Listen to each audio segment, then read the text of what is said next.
Hello, would you like to have a luxury lifestyle without paying 5, 7, 10 or $20 million for a home? In this video, I will show you where to settle down in Toronto to be able to use the same amenities, to send your kids to the same schools, to go to the same restaurants as those who paid millions and millions of dollars for their ultra luxury mansions.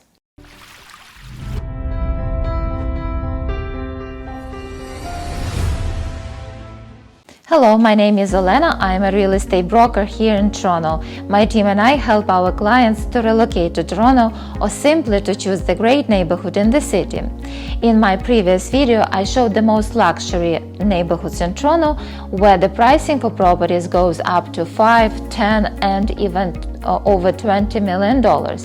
Today, I will take you to the areas where you can buy your place for much less and where you can enjoy the same neighborhood advantages as the richest Torontonians.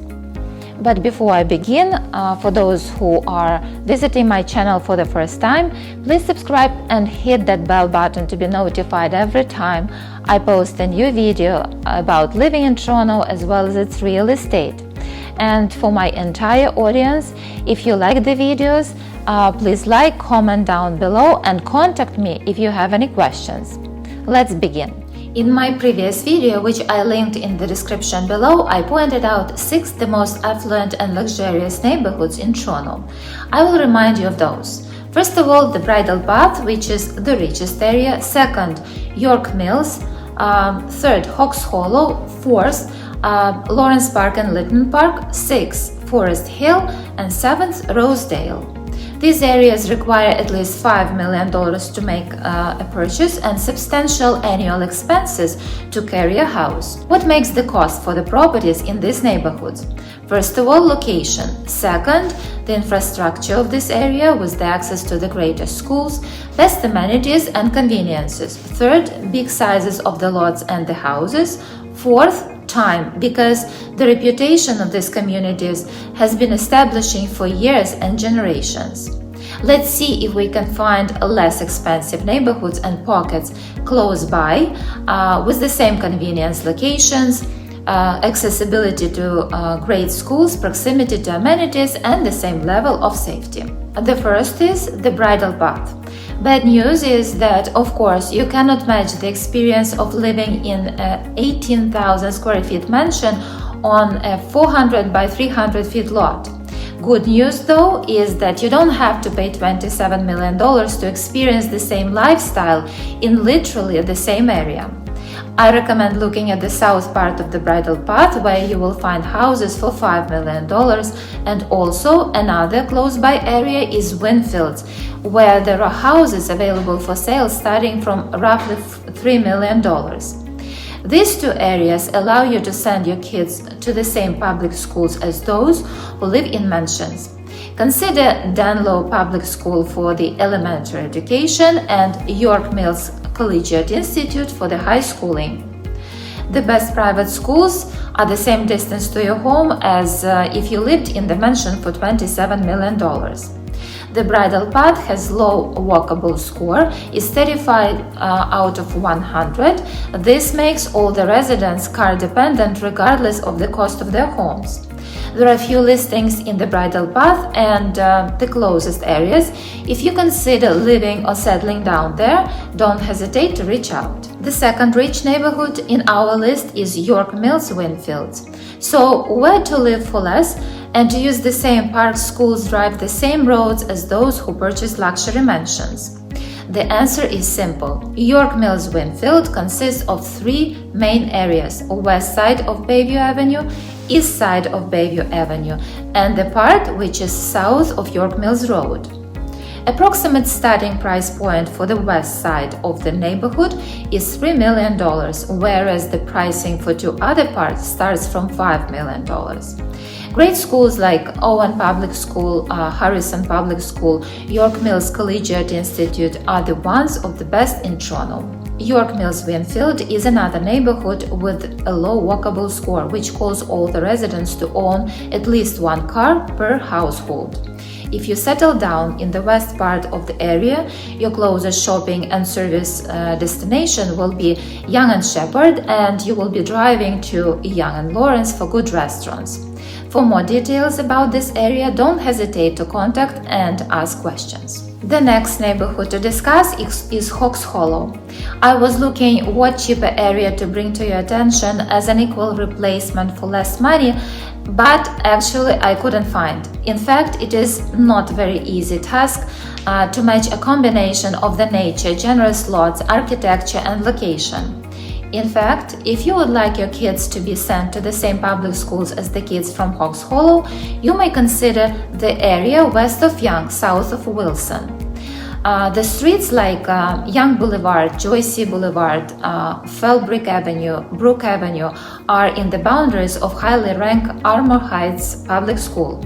Even though the prices for real estate are much lower in that area, but the lifestyle will not be comparable to Hawks Hollow. Let me know if you like Hawks Hollow and if you need more information about it. Lytton Park and Lawrence Park are the next in our list. They are very similar in vibe. So, what areas can be regarded as an option with the same amenities but for less money?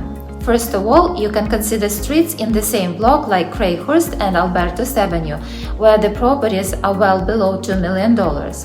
So, while your kids attend highly ranked John Ross Robertson Jr. Public School or Lawrence Park Collegiate Institute, your family resides in a wonderful area with lots of things to offer, such as local stores, businesses which has established their business through the years, amazing parks, highly acclaimed restaurants, community center, public transportation, proximity to the vibrant Yonge and Eglinton, and so on.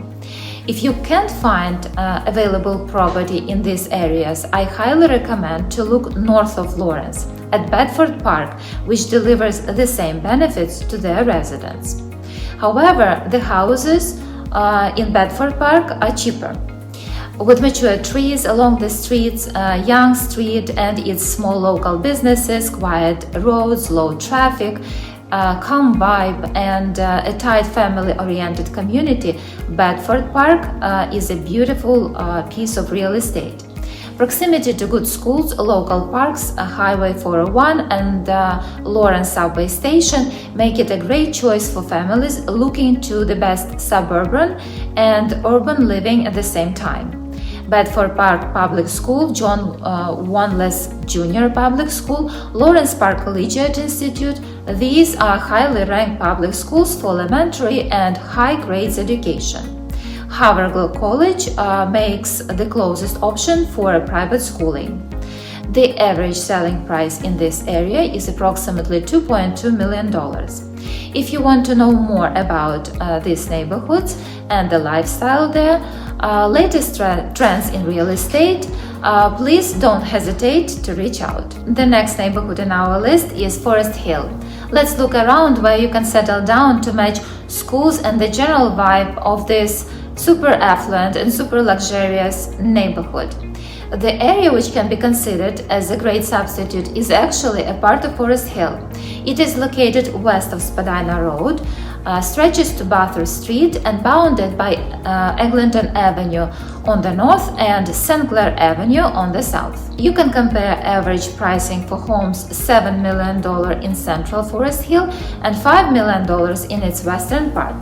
The same schools, the same amenities, and the same luxury lifestyle.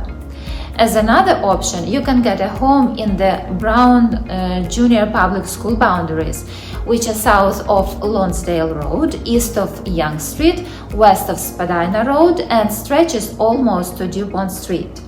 Deer Park and South Hills, those are the wonderful areas included in the school's boundaries. The average selling price for detached homes in this area are approximately $5 million. Consider semi-detached homes and attached row townhomes in these neighborhoods as well if you would like to keep your purchase amount down. Private schools are also very close, such as Bishop Strong School, De La Salle College, Upper Canada College, and the York School are just minutes away. Alternative area which can be enjoyed with minimum compromising is Chaplin's Estates. However, there are only 3 streets there which meet our today's criteria. Feel free to contact me if you would like to have those insights. And the last task, to find a good substitute option for Rosedale, which I mentioned in my previous video among the most affluent Toronto neighborhoods. I would suggest my clients to look in Rosedale itself. This neighborhood is so different in streets and so uneven in prices that you can actually find a great home starting from $2.5 to $3 million. Of course, there are certain streets which you can't get the house without spending $5, $7, $10 million. However, the good news is that you don't have to spend that much to be able to reside in one of the best and respected neighborhoods in town.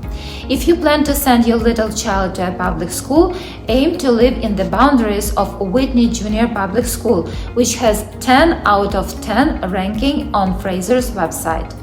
Its boundaries cover a good part of Rosedale east of Mount Pleasant. Another great public school is Rosedale Public School. For the private academics, consider Branksome Hall for girls and the York School for co-ed education. As an alternative to living in Rosedale, keep your eyes on Moore Park. It is also an outstanding area with a high demand among families with kids. The properties are not so flashy or fancy as in Rosedale, but the value of the area is huge. The average pricing is approximately $3 million. Please reach out if you need the list of available listings in this area. In my previous videos, I mentioned that Toronto has over 200 neighborhoods. It only takes to discover your options. And this is exactly the task I manage when I work with my buyers. Reach out to discuss your goals with Toronto Real Estate. Contact us by calling, texting, emailing, or even commenting down below. We are actively using WhatsApp, Viber, and WeChat for your convenience. And also, this is the time when I usually remind you to subscribe to my YouTube channel and hit that bell button to be notified every time I post a new video about living in Toronto as well as its real estate. Please comment down below with your questions, and if you are thinking of moving to Toronto or simply to relocate to a great neighborhood, I will be happy to help. Thank you for watching, and I will see you in my next videos.